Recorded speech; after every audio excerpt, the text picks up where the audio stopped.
Bienvenidos una vez más a los cuentos de Lilith. Acá estamos ya en el capítulo número 8. En el último capítulo lo más destacable fue la liberación de Beatriz. Qué momento más intenso, más emotivo. Por un lado fue extremadamente dulce porque pudimos ver cómo se reencontró con sus familiares, pero a la vez amargo, ya que quedó nuestra heroína Maruja sola, completamente sola y desamparada con los secuestradores.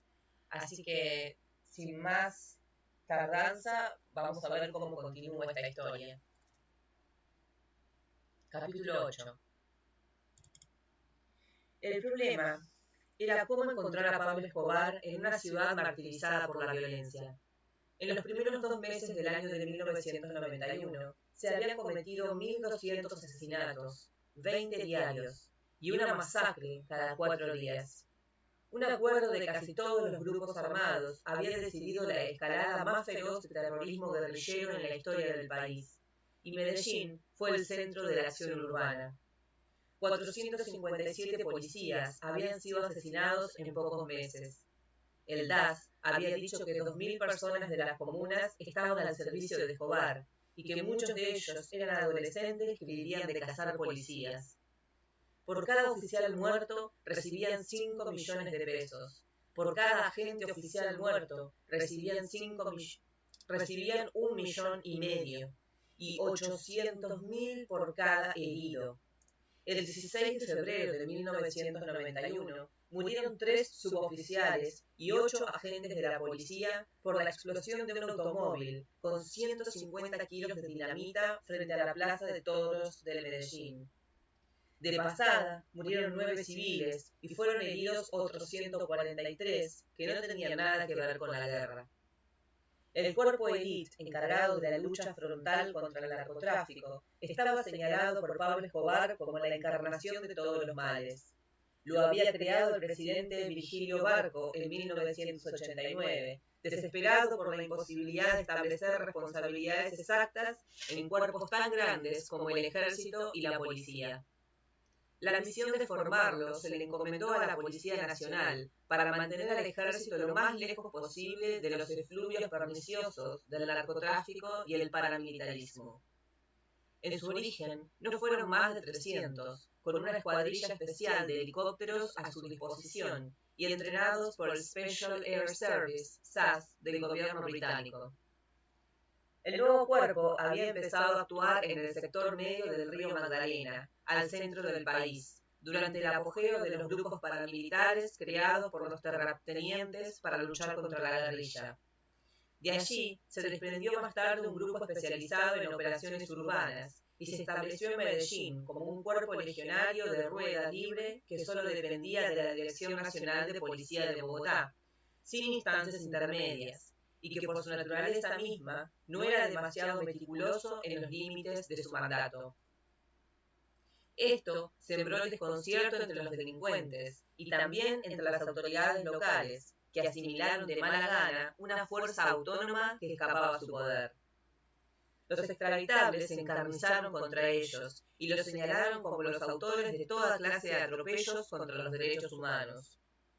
La gente de Medellín sabía que no eran infundadas todas las denuncias de los extraditables sobre asesinatos y atropellos de la fuerza pública, porque los veían suceder en las calles, aunque en la mayoría de los casos no hubiera reconocimiento oficial. Las organizaciones de derechos humanos nacionales e internacionales protestaban, y el gobierno no tenía respuestas convincentes. Meses después se decidió no hacer allanamientos sin la presencia de un agente de la Procuraduría General, con la inevitable burocratización de los operativos. Era poco lo que la justicia podía hacer. Jueces y magistrados, cuyos sueldos escuálidos les alcanzaban apenas para vivir, pero no para educar a sus hijos, se encontraron con un dilema sin salida. O los mataban o se vendían al narcotráfico. Lo admirable y desgarrador es que muchos prefirieron la muerte. Tal vez lo más colombiano de la situación era la asombrosa capacidad de la gente de Medellín para acostumbrarse a todo, lo bueno y lo malo, con un poder de recuperación que quizás sea la fórmula más cruel de la temeridad. La mayor parte no parecía consciente de vivir en una ciudad que fue siempre la más bella, la más activa, la más hospitalaria del país, y que en aquellos años se había convertido en una de las más peligrosas del mundo. El terrorismo urbano había sido hasta entonces un ingrediente raro en la cultura centenaria de la violencia colombiana.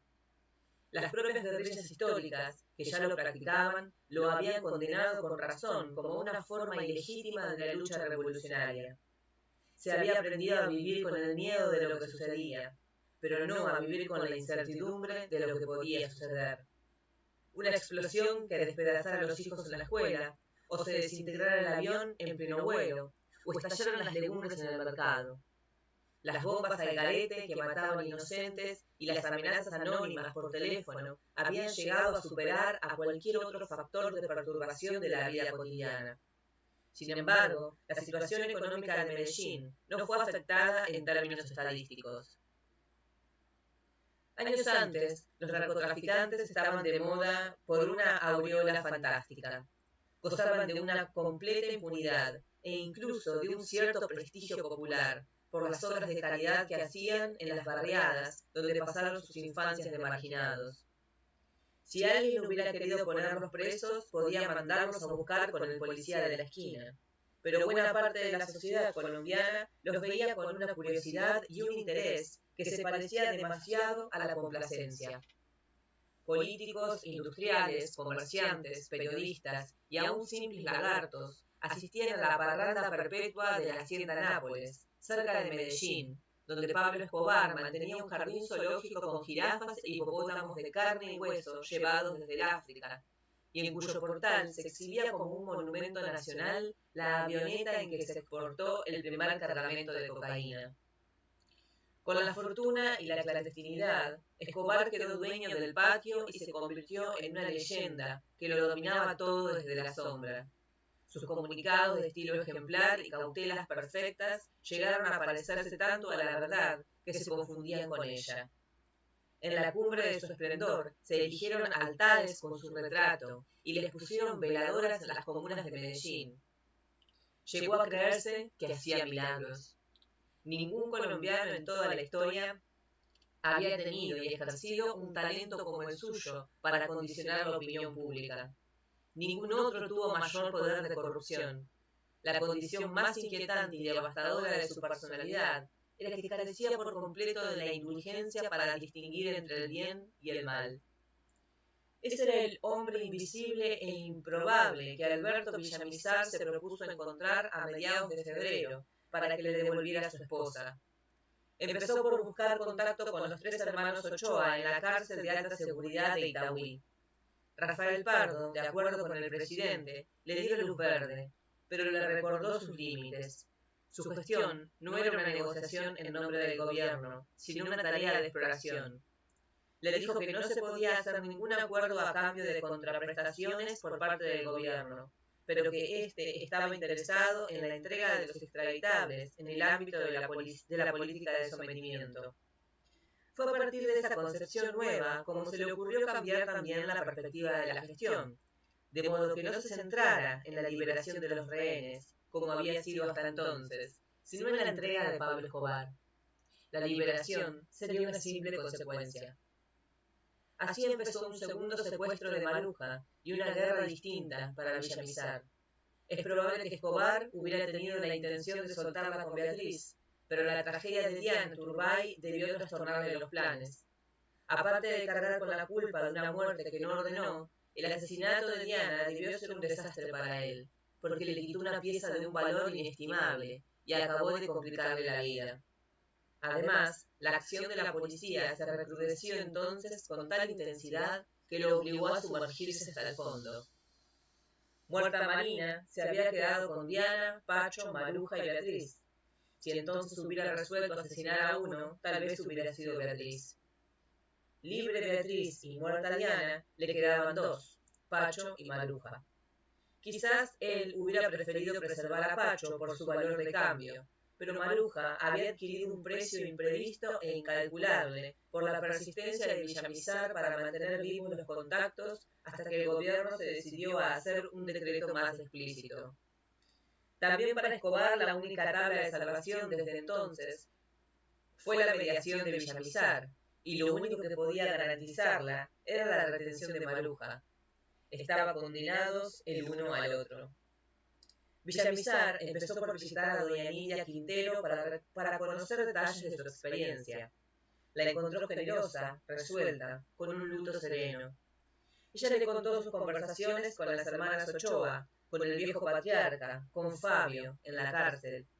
Daba la impresión de haber asimilado la muerte atroz de la hija y no la recordaba por dolor ni por venganza, sino para que fuera útil en el logro de la paz. Con ese espíritu le dio a Villamizar una carta para Pablo Escobar, en la que expresaba su deseo de que la muerte de Diana pudiera servir para que ningún otro colombiano volviera a sentir el dolor que ella sentía. Empezaba por admitir que el gobierno no podía detener los allanamientos contra la delincuencia, pero sí podía evitar que se intentara el rescate de los rehenes, pues los familiares sabían, el gobierno sabía y todo el mundo sabía que si en un allanamiento tropezaban con los secuestrados, se podía producir una tragedia irreparable, como ya había sucedido con su hija. Por eso vengo ante usted, decía la carta, a suplicarle con el corazón inundado de dolor, de perdón y de bondad, que libere a Maruja y a Francisco. Y terminó con una solicitud sorprendente.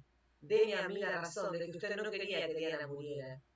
Meses después, desde la cárcel, Escobar hizo público su asombro de que Nidia le hubiera escrito aquella carta sin recriminaciones ni rencores.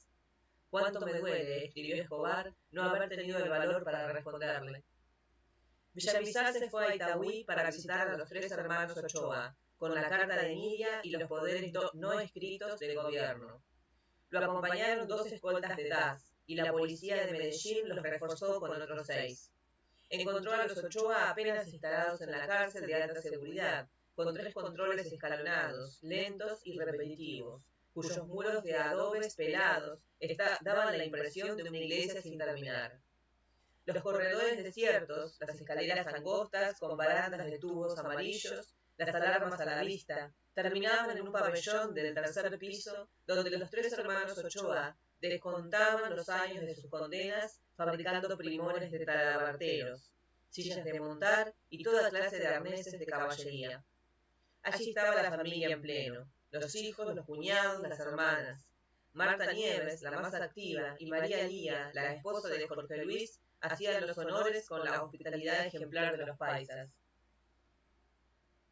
La llegada coincidió con la hora del almuerzo, que se sirvió en un galpón abierto al fondo del patio, con carteles de artistas de cine en las paredes, un equipo profesional de cultura física y un mesón de comer para 12 personas.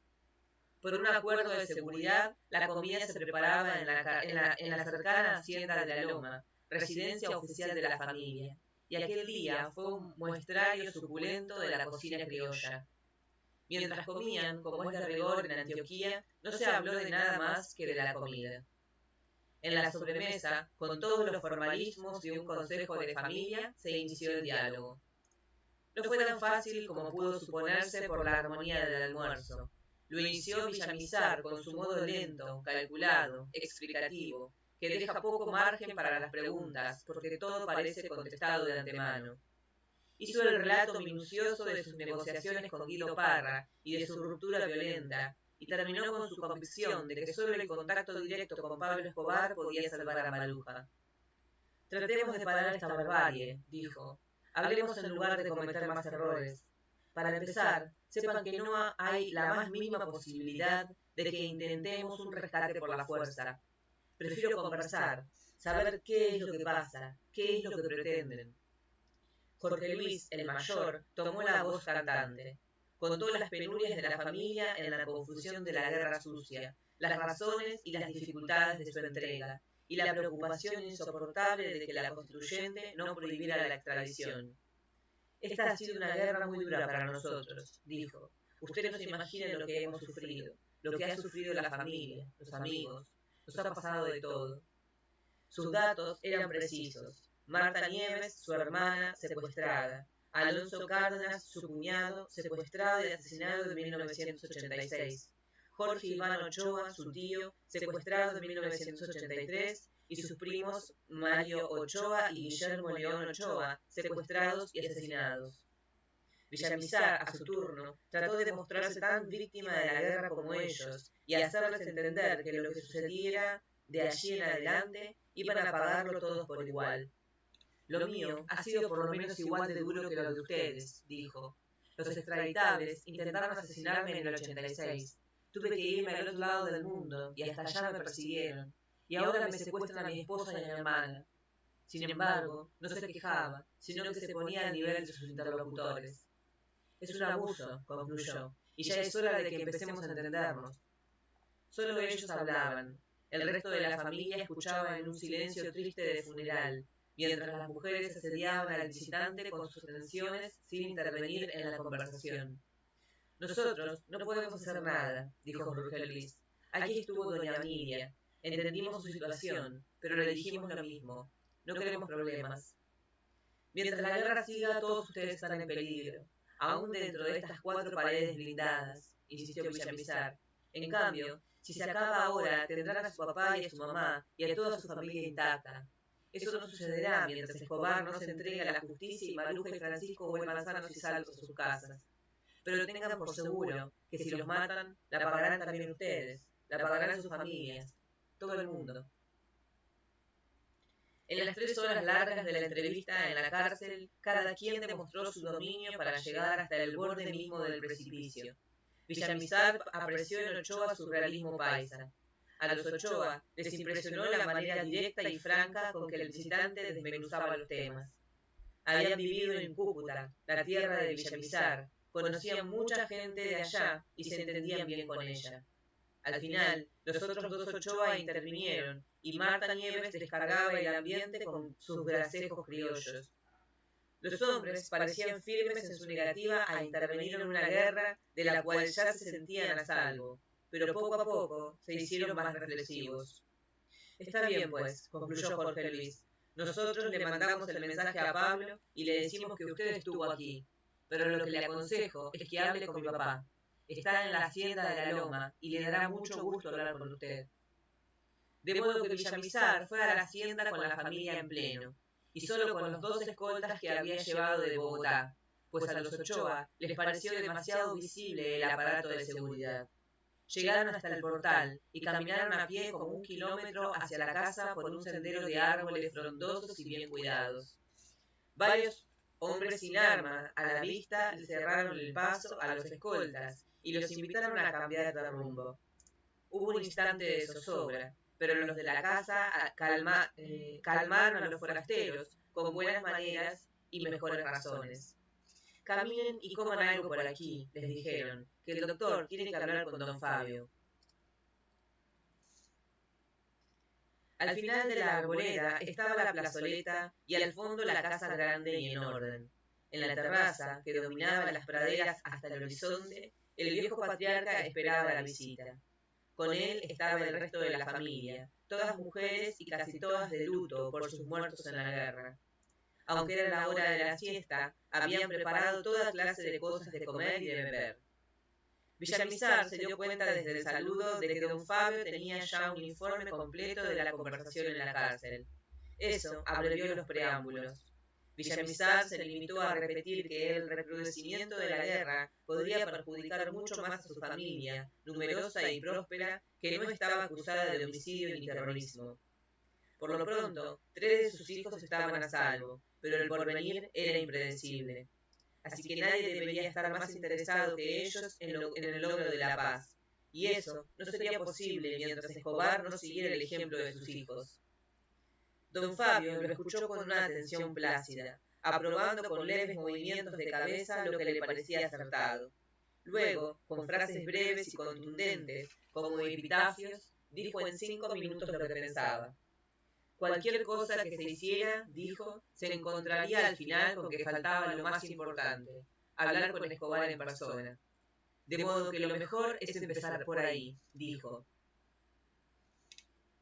Pensaba que Villamizar era el adecuado para intentarlo, porque Escobar solo creía en hombres cuya palabra fuera de oro.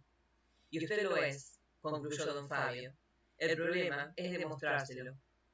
La visita había empezado en la cárcel a las 10 de la mañana y terminó a las 6 de la tarde en la Loma. Su mayor logro fue romper el hielo entre Villamizar y los Ochoa para el propósito común, ya acordado con el gobierno, de que Escobar se entregara a la justicia. Esa certidumbre le dio ánimos a Villamizar para transmitirle sus impresiones al presidente. Pero al llegar a Bogotá se encontró con la mala noticia de que también el presidente estaba sufriendo en carne propia el dolor de un secuestro. Así era. Fortunato Gaviria Botero, su primo hermano y amigo más querido desde la infancia, había sido raptado en su finca de Pereira por 4 encapuchados con fusiles. El presidente no canceló el compromiso de un consejo regional de gobernadores en la isla de San Andrés y se fue la tarde del viernes aún sin confirmar si los secuestradores de su primo eran los extraditables. El sábado por la mañana madrugó a bucear y cuando salió a flote le contaron que Fortunato había sido asesinado por sus captores, que no eran narcotraficantes y sepultado a escondidas y sin ataúd en campo abierto. La autopsia reveló que tenía tierra en los pulmones, lo cual fue interpretado como indicio de que había sido enterrado vivo por sus secuestradores. La primera reacción del presidente fue cancelar el Consejo Regional y regresar de inmediato a Bogotá, pero los médicos se lo impidieron. No era recomendable volar antes de 24 horas después de permanecer 1 hora a 60 pies de profundidad. Gaviria obedeció, y el país lo vio en la televisión presidiendo el consejo con su cara más lúgubre. Pero a las 4 de la tarde pasó por encima del criterio médico y regresó a Bogotá para organizar los funerales. Tiempo después, evocando aquel día como uno de los más duros de su vida, dijo con un humor ácido: yo era el único colombiano que no tenía un presidente ante quien quejarse. Tan pronto como terminó el almuerzo con Villamizar en la cárcel, Jorge Luis Ochoa le había mandado una carta a Escobar para inducir su ánimo en favor de la entrega.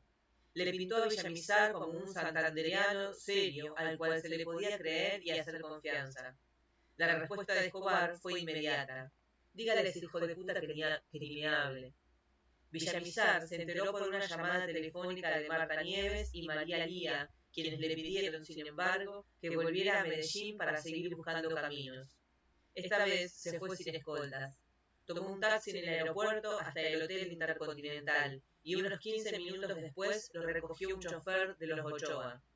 Era un paisa de unos 20 años, simpático y burlón, que lo observó un largo rato por el espejo retrovisor. Por fin le preguntó: ¿está muy asustado? Villamizar le sonrió por el espejo. Tranquilo, doctor, prosiguió el muchacho, y agregó con un buen granito de ironía: con nosotros no le va a pasar nada. ¿Cómo se le ocurre? La broma le dio a Villamizar la seguridad y la confianza que no perdió en ningún momento durante los viajes que haría después. Nunca supo si lo siguieron, inclusive en una etapa más avanzada, pero siempre se sintió a la sombra de un poder sobrenatural. Al parecer, Escobar no sentía que le debiera nada a Villamizar por el decreto que le abrió una puerta segura contra la extradición. Sin duda, con sus cuentas milimétricas de tahúr duro, consideraba que el favor estaba pagado con la liberación de Beatriz, pero que la deuda histórica seguía intacta. Sin embargo, los Ochoa pensaban que Villamizar debía insistir. Así que pasó por alto los insultos y se propuso seguir adelante. Los Ochoa lo apoyaron. Volvió 2 o 3 veces y establecieron juntos una estrategia de acción. Jorge Luis le escribió otra carta a Escobar, en la cual le planteaba que las garantías para su entrega estaban dadas y que se le respetaría la vida y no sería extraditado por ninguna causa. Pero Escobar no respondió. Entonces decidieron que el mismo Villamizar le explicara por escrito a Escobar su situación y su propuesta. La carta fue escrita el 4 de marzo en la celda de los Ochoa, con la asesoría de Jorge Luis, quien le decía qué convenía y qué podía ser inoportuno. Villamizar empezó por reconocer que el respeto de los derechos humanos era fundamental para lograr la paz. Hay un hecho, sin embargo, que no puede desconocerse. Las personas que violan los derechos humanos no tienen mejor excusa para seguir haciéndolo que señalar esas mismas violaciones por parte de otros, lo cual obstaculizaba las acciones de ambos lados, y lo que él mismo había logrado en ese sentido en sus meses de lucha por la liberación de la esposa. La familia Villamizar era víctima de una violencia empecinada, en la cual no tenía ninguna responsabilidad. El atentado contra él, el asesinato de su concuñado Luis Carlos Galán y el secuestro de su esposa y su hermana. Mi cuñada, Gloria Pachón de Galán, y yo, agregaba, no comprendemos ni podemos aceptar tantas agresiones injustificadas e inexplicables. Al contrario, la liberación de Maruja y los otros periodistas era indispensable para recorrer el camino hacia la verdadera paz en Colombia. La respuesta de Escobar, 2 semanas después, empezaba con un latigazo. Distinguido doctor, me da muchísima pena, pero no puedo complacerlo. Enseguida llamaba la atención sobre la noticia de que algunos constituyentes del sector oficial, con la anuencia de las familias de los secuestrados, propondrían no abordar el tema de la extradición si estos no salían libres. Escobar lo consideraba inapropiado, pues los secuestros no podían considerarse como una presión a los constituyentes, porque eran anteriores a su elección. En todo caso, se permitió hacer sobre el tema una advertencia sobrecogedora. Recuerde, doctor Villamizar, que la extradición ha cobrado muchas víctimas, y sumarle 2 nuevas no alterará mucho el proceso ni la lucha que se ha venido desarrollando. Fue una advertencia lateral, pues Escobar no había vuelto a mencionar la extradición como argumento de guerra después del decreto que la dejó sin piso para quien se entregara y se había centrado en el tema de la violación de los derechos humanos por las fuerzas especiales que lo combatían. Era su táctica maestra, ganar terreno con victorias parciales y proseguir la guerra con otros motivos que podía multiplicar hasta el infinito sin necesidad de entregarse. En su carta, en efecto, se mostraba comprensivo en el sentido de que la guerra de Villamizar era la misma que él hacía para proteger a su familia, pero insistía y persistía una vez más en que el cuerpo élite había matado a unos 400 muchachos de las comunas de Medellín y nadie lo había castigado. Esas acciones, decía, justificaban los secuestros de los periodistas como instrumentos de presión para que fueran sancionados los policías responsables. Se mostraba también sorprendido de que ningún funcionario público hubiera intentado un contacto directo con él en relación con los secuestros. En todo caso, concluía, las llamadas y súplicas para que se liberaran los rehenes serían inútiles, porque lo que estaba en juego era la vida de las familias y los socios de los extraditables. Y terminaba, si el gobierno no interviene y no escucha nuestros planteamientos, procederemos a ejecutar a Maruja y a Francisco. De eso no le quepa ninguna duda. La carta demostraba que Escobar buscaba contactos con los funcionarios públicos. Su entrega no estaba descartada, pero iba a costar más cara de lo que podían pensarse, y estaba dispuesto a cobrarla sin descuentos sentimentales. Villamizar lo comprendió, y esa misma semana visitó al presidente de la República y lo puso al corriente. El presidente se limitó a tomar atenta nota. Villamizar visitó también por esos días al procurador general tratando de encontrar una manera diferente de actuar dentro de la nueva situación. Fue una visita muy fructífera. El procurador le anunció que a fines de la semana publicaría un informe sobre la muerte de Diana Turbay, en el cual responsabilizaba a la policía por actuar sin órdenes y sin prudencia, y abrió un pliego de cargos contra 3 oficiales del cuerpo élite. Le reveló también que había investigado a 11 agentes acusados por Escobar por nombre propio y había abierto pliego de cargos contra ellos. Cumplió. El presidente de la República recibió el 3 de abril un estudio evaluativo de la Procuraduría General de la Nación sobre los hechos en que había muerto Diana Turbay. El operativo, dice el estudio, había empezado a gestarse el 23 de enero, cuando los servicios de inteligencia de la policía de Medellín recibieron llamadas anónimas de carácter genérico sobre la presencia de hombres armados en la parte alta del municipio de Copacabana. La actividad se centraba, según las llamadas, en la región de Sabaneta y sobre todo en las fincas Villa del Rosario, La Bola y Alto de la Cruz. Por lo menos en una de las llamadas se dio a entender que allí tenían a los periodistas secuestrados y que inclusive podía estar el doctor, es decir, Pablo Escobar. Este dato se mencionó en el análisis que sirvió de base para los operativos del día siguiente, pero no se mencionó la probabilidad de que estuvieran los periodistas secuestrados. El mayor general Miguel Gómez Padilla, director de la Policía Nacional, declaró haber sido informado el 24 de enero en la tarde de que al día siguiente iba a realizarse un operativo de verificación, búsqueda y registro, y la posible captura de Pablo Escobar y un grupo de narcotraficantes. Pero al parecer tampoco se mencionó entonces la posibilidad de encontrar a los dos últimos rehenes, Diana Turbay y Richard Becerra.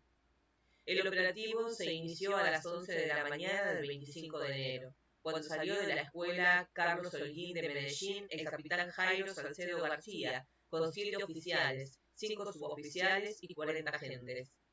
Una hora después salió el capitán Eduardo Martínez Solanilla, con 2 oficiales, 2 suboficiales y 61 agentes. El estudio señalaba que en el oficio correspondiente no había sido registrada la salida del capitán Helmer Ezequiel Torres Vela, que fue el encargado del operativo en la finca de la Bola, donde en realidad estaban Diana y Richard. Pero en su exposición posterior ante la Procuraduría Nacional, el propio capitán confirmó que había salido a las 11 de la mañana con 6 oficiales, 5 suboficiales y 40 agentes. Para toda la operación se destinaron 4 helicópteros artillados. Los allanamientos de la Villa del Rosario y Alto de la Cruz se cumplieron sin contratiempos. Hacia la 1 de la tarde se emprendió el operativo en La Bola. El subteniente Iván Díaz Álvarez contó que estaba descendiendo de la planicie en que lo había dejado el helicóptero cuando oyó detonaciones en la falda de la montaña. Corriendo en esa dirección, alcanzó a ver unos 9 o 10 hombres con fusiles y submetralladoras que huían en estampida. Nos quedamos allí unos minutos para ver de dónde salía el ataque, declaró el subteniente, cuando escuchamos muy abajo a una persona que pedía auxilio. El subteniente dijo que se había apresurado hacia abajo y se había encontrado con un hombre que le gritó: «Por favor, ayúdeme». El subteniente le gritó a su vez: «Alto, ¿quién es usted?». El hombre le contestó que era Richard, el periodista, y que necesitaba auxilio porque allí estaba herida Diana Turbay. El suboficial contó que en ese momento, sin explicar por qué, le salió la frase: «¿Dónde está Pablo?». Richard le contestó: «Yo no sé, pero por favor ayúdeme». Entonces el militar se le acercó con todas las seguridades y aparecieron en el lugar otros hombres de su grupo. El subteniente concluyó: «Para nosotros fue una sorpresa encontrar allí a los periodistas, puesto que el objetivo de nosotros no era ese». El relato de este encuentro coincide casi punto por punto con el que Richard Becerra hizo a la Procuraduría. Más tarde, este amplió su declaración en el sentido de que había visto al hombre que les disparaba a él y a Diana, y que estaba de pie, con las 2 manos hacia adelante y hacia el lado izquierdo, y a una distancia promedio de unos 15 metros. Cuando acabaron de sonar los disparos, concluyó Richard, yo ya me había tirado al suelo. En relación con el único proyectil que le causó la muerte a Diana, la prueba técnica demostró que había entrado por la región ilíaca izquierda y seguido hacia arriba y hacia la derecha.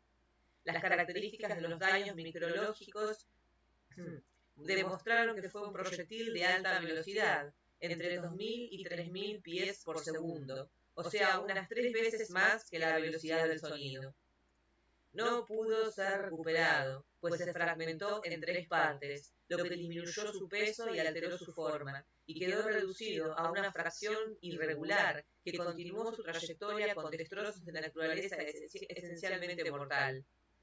Fue casi de seguro un proyectil de calibre 5.56, quizás disparado por un fusil de condiciones técnicas similares, si no iguales, a un auge austríaco hallado en el lugar de los hechos, que no era de uso reglamentario de la policía.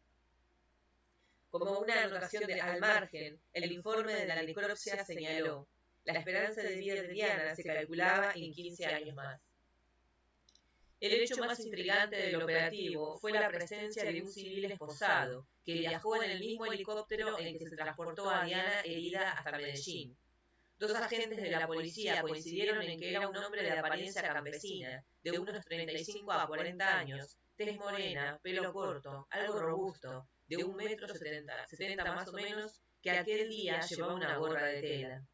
Dijeron que lo habían detenido en el curso del operativo y estaban tratando de que se identificara cuando empezaron los tiros, de modo que que, que tuvieron que esposarlo y llevarlo consigo hasta los helicópteros. Uno de los agentes agregó que lo había dejado en manos de su subteniente, que éste lo interrogó en presencia de ellos y lo dejó en libertad cerca del sitio donde lo habían encontrado. El señor no tenía nada que ver, dijeron, puesto que los disparos sonaron abajo y el señor estaba arriba por nosotros.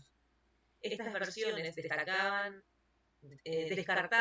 que el civil hubiera estado a bordo del helicóptero, pero la tripulación de la nave confirmó lo contrario. Otras declaraciones fueron más específicas. El cabo primero, Luis Carlos Ríos Ramírez, técnico artillero del helicóptero, no dudaba de que el hombre iba a bordo y había sido devuelto ese mismo día a la zona de operaciones. El misterio continuaba el 26 de enero, cuando apareció el cadáver de un llamado José Humberto Vázquez Muñoz en el municipio de Girardota, cerca de Medellín. Había sido muerto por 3 tiros de 9 milímetros en el tórax y 2 en la cabeza. En los archivos de los servicios de inteligencia estaba reseñado con graves antecedentes como miembro del cartel de Medellín. Los investigadores marcaron su fotografía con un número 5, la mezclaron con otras de delincuentes reconocidos y las mostraron juntas a los que estuvieron cautivos con Diana Turbay. Hero Bus dijo: no reconozco a ninguno, pero creo que la persona que aparece en la foto número 5 tiene cierto parecido con un sicario que yo vi días después del secuestro. Azucena Liévano declaró también que el hombre de la foto número 5, pero sin bigote, se parecía a uno de los que hacía turnos de noche en la casa en que estaban Diana y ella en los primeros días del secuestro. Richard Becerra también reconoció al número 5 como uno que iba esposado en el helicóptero, pero aclaró: se me parece por la forma de la cara, pero no estoy seguro. Orlando Acevero también lo reconoció. Por último, la esposa de Vázquez Muñoz reconoció al cadáver y dijo en declaraciones juradas que el día 25 de enero de 1991, a las 8 de la mañana, su marido había salido de la casa a buscar un taxi, cuando la agarraron en la calle 2 motorizados vestidos de policía y 2 vestidos de civil y lo metieron en un carro. Él alcanzó a llamarla con un grito: ¡Ana Lucía! Pero ya se lo habían llevado. Esta declaración, sin embargo, no pudo tomarse en cuenta, porque no hubo más testigos del secuestro. En conclusión, dijo el informe, y teniendo en cuenta las pruebas aportadas, es dable afirmar que antes de realizar el operativo de la finca La Bola, algunos miembros de la Policía Nacional encargados del operativo tenían conocimiento por el señor Vázquez Muñoz, civil a quien tenían en su poder, que unos periodistas se encontraban cautivos en esos lugares, y muy seguramente, luego de los acontecimientos, le dieron muerte. Otras 2 muertes inexplicables en el lugar de los hechos fueron también comprobadas.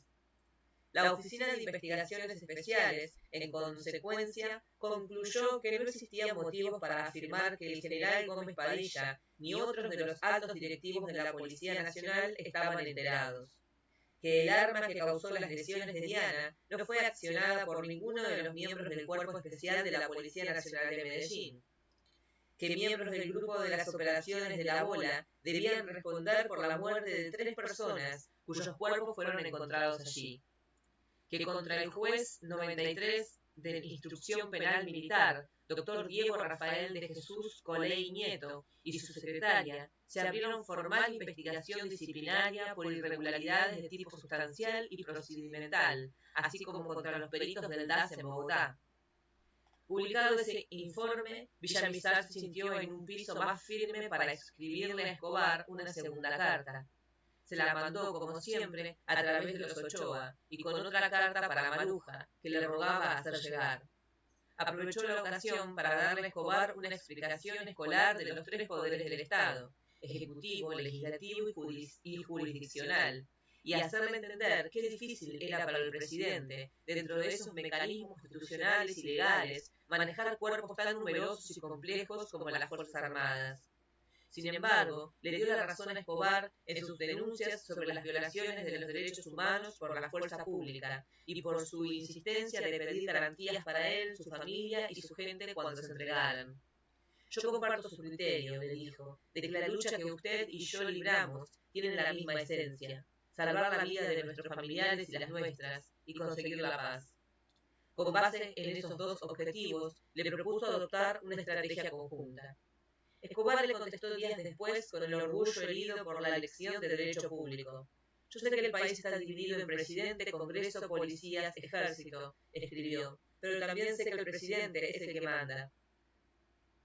El resto de la carta eran 4 hojas reiterativas sobre las actuaciones de la policía, que solo agregaban datos pero no argumentos a las anteriores. Negó que los extraditables hubieran ejecutado a Diana Turbay o que hubieran intentado hacerlo, porque en ese caso no habrían tenido que sacarla de la casa donde estaba secuestrada, ni la hubieran vestido de negro para que los helicópteros la confundieran con una campesina. Muerta no vale como rehén, escribió.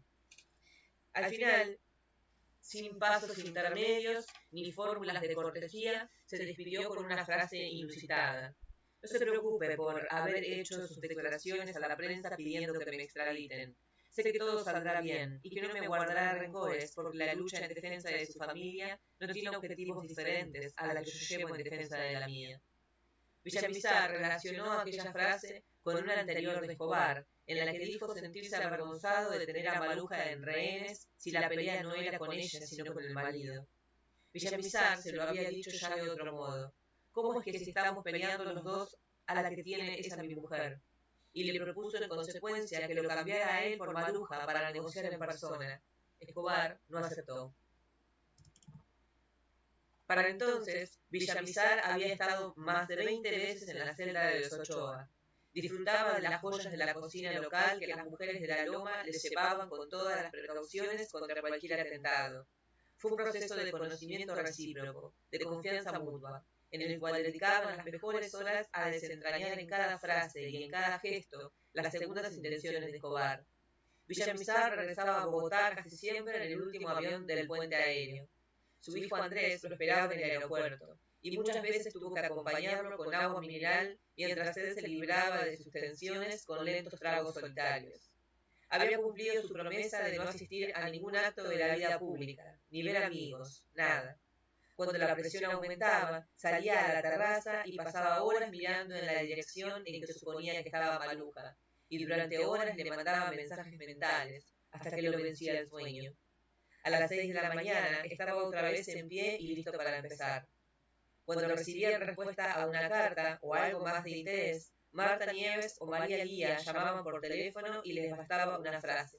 Doctor, mañana a las 10. Mientras no hubiera llamadas dedicaba tiempo y trabajo a Colombia los reclama, la campaña de televisión con base en los datos que Beatriz les había dado sobre las condiciones del encierro. Era una idea de Nora Sanín, directora de la Asociación Nacional de Medios, Asomedios, y puesta en marcha por María del Rosario Ortiz, gran amiga de Maluja y sobrina de Hernando Santos, en equipo con su marido publicista, con Gloria de Galán y con el resto de la familia. Mónica, Alexandra, Juana y sus hermanos. Se trataba de un desfile diario de estrellas del cine, el teatro, la televisión, el fútbol, la ciencia, la política, que pedían en un mismo mensaje la liberación de los secuestrados y el respeto a los derechos humanos. Desde su primera emisión suscitó un movimiento arrasador de opinión pública. Alexandra andaba con un camarógrafo cazando luminarias de un extremo al otro del país. En los 3 meses que duró la campaña, desfilaron unas 50 personalidades. Pero Escobar no se inmutó. Cuando el clavecinista Rafael Puyana dijo que era capaz de pedirle de rodillas la liberación de los secuestrados, Escobar le contestó: pueden venir de rodillas 30 millones de colombianos, y no los suelto. Sin embargo, en una carta a Villamizar hizo un elogio del programa porque no solo luchaba por la libertad de los rehenes, sino también por el respeto a los derechos humanos. La facilidad con que las hijas de Maluja y sus invitados desfilaban por las pantallas de televisión inquietaba a María Victoria, la esposa de Pacho Santos, por su insuperable timidez escénica. Los micrófonos imprevistos que le salían al paso, la luz impúdica de los reflectores, el ojo inquisitorial de las cámaras y las mismas preguntas de siempre a la espera de las mismas respuestas, le causaban unas náuseas de pánico que a duras penas lograba reprimir. El día de su cumpleaños hicieron una nota de televisión en la cual Hernando Santos habló con una fluidez profesional y luego la tomó a ella del brazo. Pase usted. Casi siempre logró escapar, pero algunas veces tuvo que enfrentarlo, y no solo creía morir en el intento, sino que al verse y escucharse en la pantalla se sentía ridícula e imbécil. Su reacción contra aquella servidumbre social fue entonces la contraria. Hizo un curso de microempresas y otro de periodismo. Se volvió libre y fiestera por decisión propia. Aceptó invitaciones que antes detestaba. Asistía a conferencias y conciertos. Se vistió con ropas alegres, trasnochaba hasta muy tarde y así terminó por derrotar su imagen de viuda compadecida. Hernando y sus mejores amigos la entendieron, la apoyaron, la ayudaron a salirse con la suya. Pero no tardó en sufrir las sanciones sociales. Supo que muchos de quienes la celebraban de frente la criticaban a sus espaldas. Le llegaban ramos de rosas sin tarjetas, cajas de chocolates sin nombres, declaraciones de amor sin remitentes.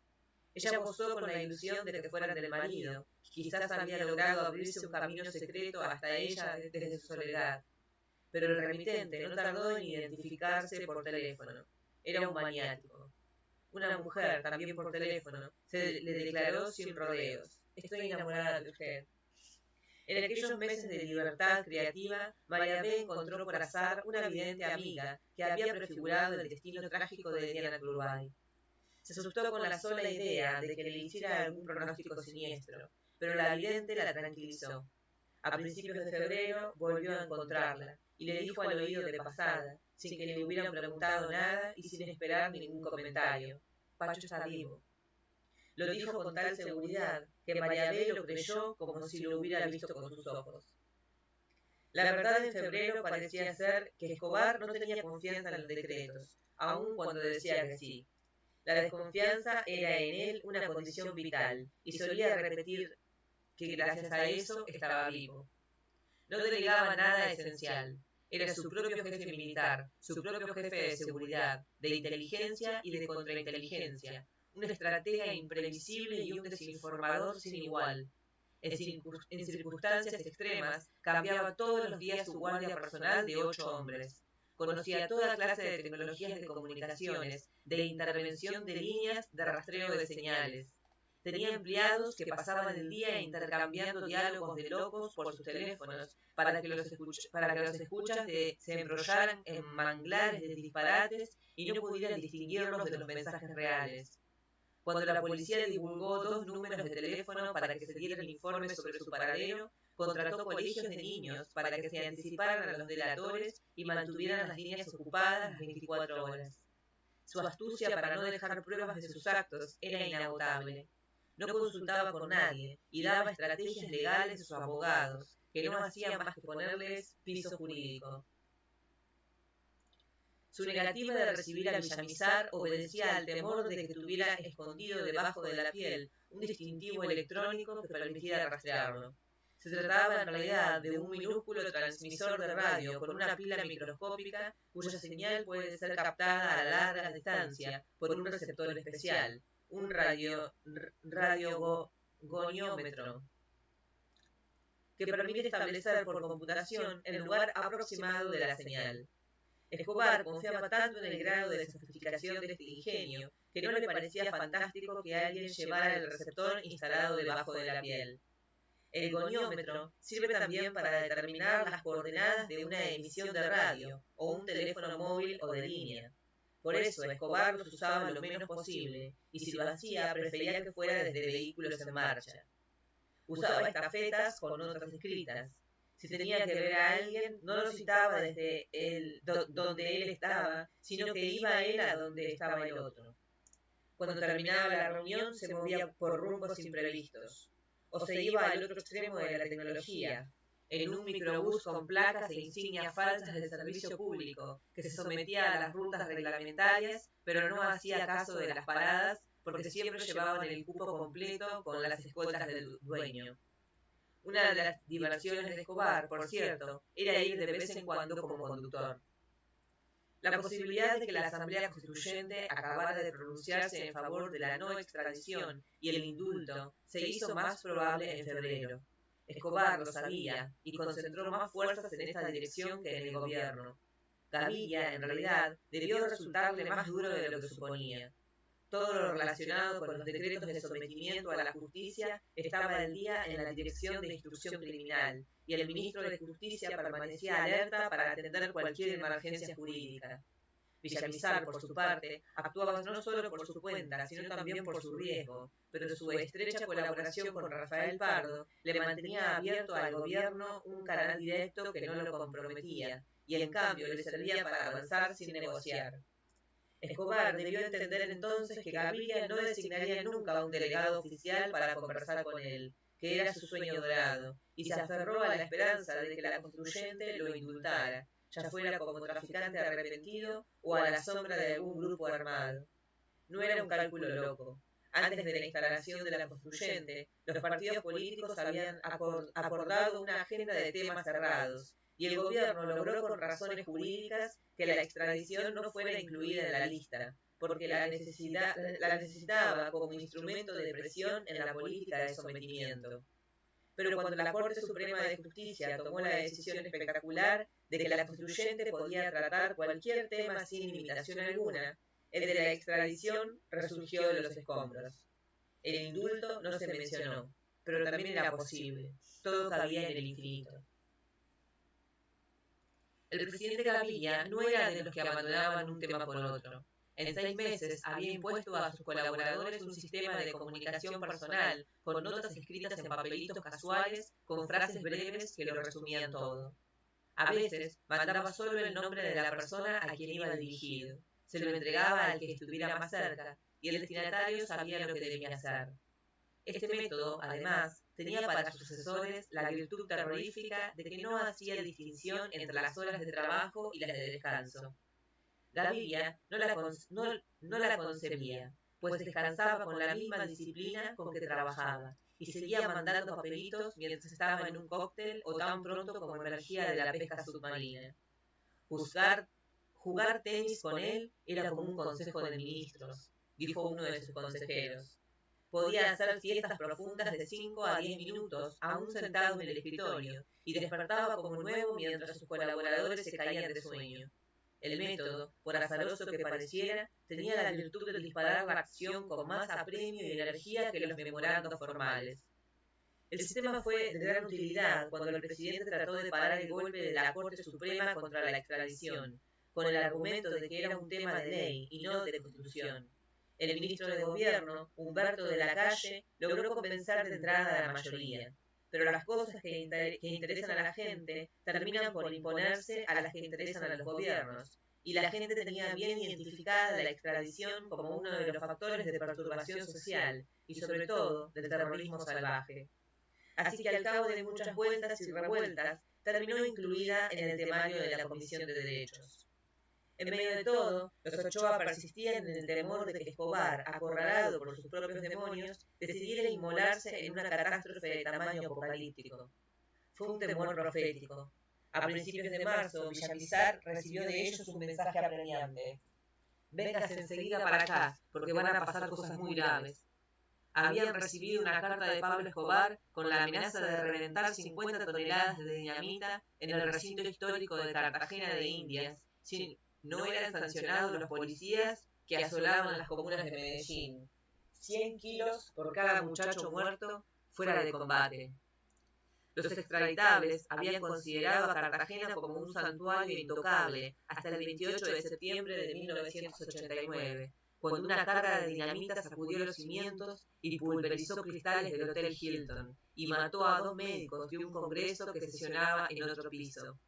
A partir de entonces, quedó claro que tampoco aquel patrimonio de la humanidad estaba a salvo de la guerra. La nueva amenaza no permitía un instante de vacilación. El presidente Gaviria la conoció por Villamizar pocos días antes de cumplirse el plazo. «Ahora no estamos peleando por Baluja, sino por salvar a Cartagena», le dijo Villamizar, para facilitarle un argumento. La respuesta del presidente fue que le agradecía la información y que el gobierno tomaría las medidas para impedir el desastre, pero que de ningún modo cedería al chantaje. Así que Villamizar viajó a Medellín una vez más y con la ayuda de los Ochoa logró disuadir a Escobar. No fue fácil. Días antes del plazo, Escobar garantizó en un papel apresurado que a los periodistas cautivos no les pasaría nada por el momento, y aplazó la detonación de bombas en ciudades grandes. Pero también fue terminante. Si después de abril continuaban los operativos de la policía en Medellín, no quedaría piedra sobre piedra de la muy antigua y noble ciudad de Cartagena de Indias. Y aquí concluye el capítulo número 8, capítulo informativo. Nos enteramos un poco más del contexto de estos secuestros, de por qué suceden, de por qué sucedieron, aunque nunca logramos una respuesta certera o concluyente de qué es realmente lo que buscaba Pablo Escobar. Nos queda concluir que quería simplemente ser indultado, ser